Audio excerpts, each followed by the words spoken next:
बड़ी खबर इस वक्त की आपको बता रहे हैं क्योंकि संदीप दीक्षित ने सीधा गठबंधन को लेकर बातचीत की है। मतगणना से पहले कांग्रेस नेता संदीप दीक्षित बोले हैं कि अगर गठबंधन की स्थिति आती है, गठबंधन बनेगा या नहीं ये हाईकमान तय करेगा। अब देखिए सीटें कितनी आती हैं, गठबंधन की नौबत कैसे आती है। संदीप दीक्षित अभी से कह रहे हैं मतगणना से पहले कांग्रेस नेता कि आलाकमान तय करेगा। सुनिए क्या कह रहे हैं।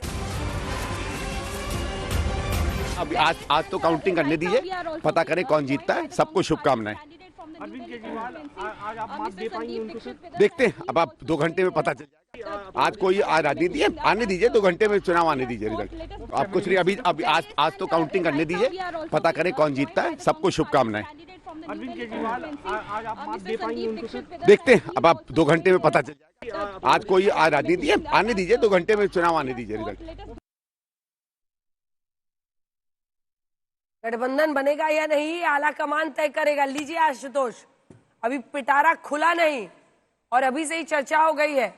13 की याद ताजा हो गई।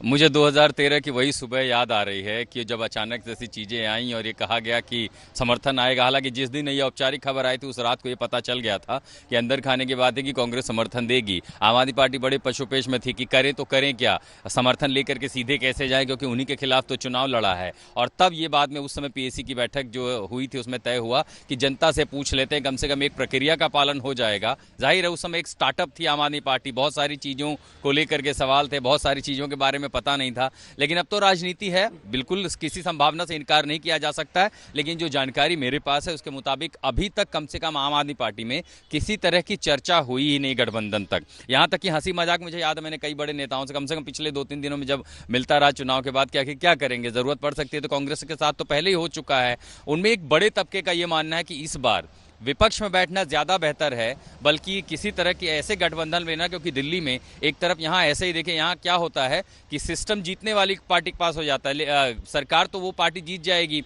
लेकिन यहाँ जो गवर्नेंस मॉडल और जो सिस्टम है, ब्यूरोक्रेसी है, ये आपके लिए होस्टाइल हो जाती है। तब आप क्या करेंगे, क्योंकि अब सीधे सीधे सर्विसेज जो है एलजी के थ्रू सेंटर के अंदर है, बहुत सारी चीजों की चुनौतियां हैं और उससे रूट आउट होने से बेहतर है कि आप विपक्ष में बैठें। और ये ज्यादातर लीडरशिप में कि ऐसी स्थिति फिलहाल नहीं आएगी। उनका आंतरिक आंकड़ा जो है वो उन्हें कुछ और कह रहा है। बोलिए अंजना। 37, अगर मैं सही हूं, गलत हूं आप करेक्ट कीजिएगा। 37 रैलियां अरविंद केजरीवाल ने दिल्ली में की, 3 रोड शोज किए।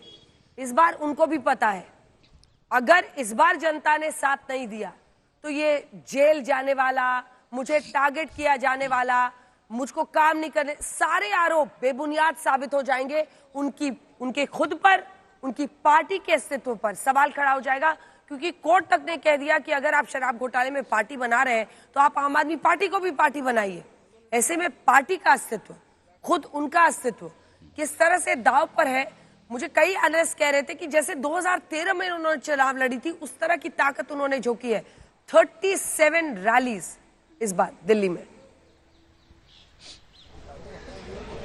दरअसल ये संख्या बहुत ज्यादा होने वाली थी और मैंने जब बताया ना कि 17 जनवरी तक तो पूरी पार्टी जो है इलेक्टोरल रोल की प्रैक्टिस में जुटी हुई थी कि कहीं उसमें किसी तरह की गड़बड़ी ना हो। उनको ये संभावना पूरी नजर आ रही थी और इसीलिए वो आरोप प्रत्यारोप चल रहे थे। ये 37 नहीं बल्कि ये संख्या 50 से ज्यादा होने वाली थी। रोड शो पहले प्लान था, फिर ये हुआ रोड शो की जगह अपनी नुक्कड़ सभाएं करेंगे, छोटी नुक्कड़ सभाएं करेंगे। सिर्फ 2013 नहीं, 2015 और 2020 में भी इसी तरह की ताकत लगाई हुई थी। 2020 की आपको स्थिति बताता हूं, उस समय खेमे में इतना डर था शाहीन बाग और किले की वजह से, एक बार को आम आदमी पार्टी के नेताओं को यह भी लगा कहीं अगर ऐसी स्थिति बनी तो मात्र 10 से 15 सीटों पर ना निपट जाएं। लेकिन उन एक ही चीज तय की थी कि सिर्फ अपने मुद्दे पर लड़ेंगे, यही बात करेंगे कि हमने क्या किया है और आगे क्या देंगे। इस बार के चुनाव में रिफ्लेक्शन वही था, लेकिन जाहिर आपने बताया जिस तरह की चुनौतियां, जिस तरह के आरोप, और ऐसे में मन में हमेशा तमाम आशंकाएं रहती हैं, डर भी रहती है। और उन चिंता के बाद इस चुनाव में जनता बताएगी कि आखिर केजरीवाल ने जो कुछ भी कहा उस पर वो यकीन करती है कि नहीं, क्योंकि दिल्ली में एक ही तरह का चुनाव हुआ है, या तो केजरीवाल को जिताने का या केजरीवाल को हराने का।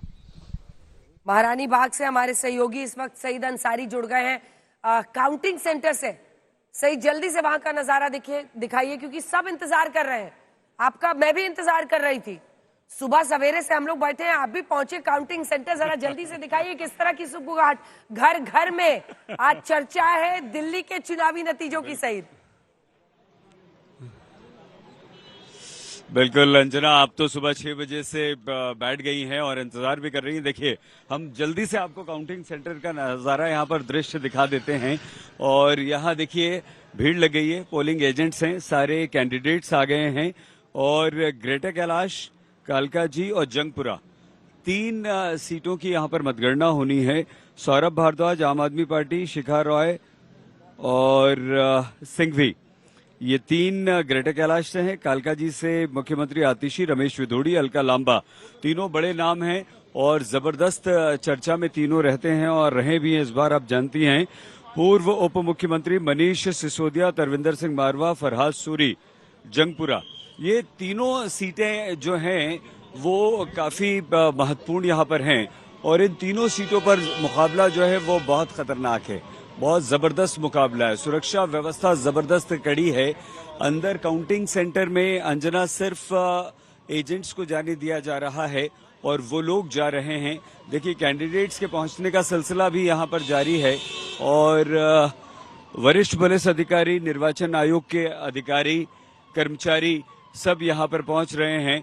पुलिस का सायरन, पुलिस की गाड़ी का, वो आप सुन रही होंगी। तो यहां किस्मत दांव पर सौरभ भारद्वाज मंत्री, आतिशी मुख्यमंत्री, मनीष सिसोदिया पूर्व उप मुख्यमंत्री।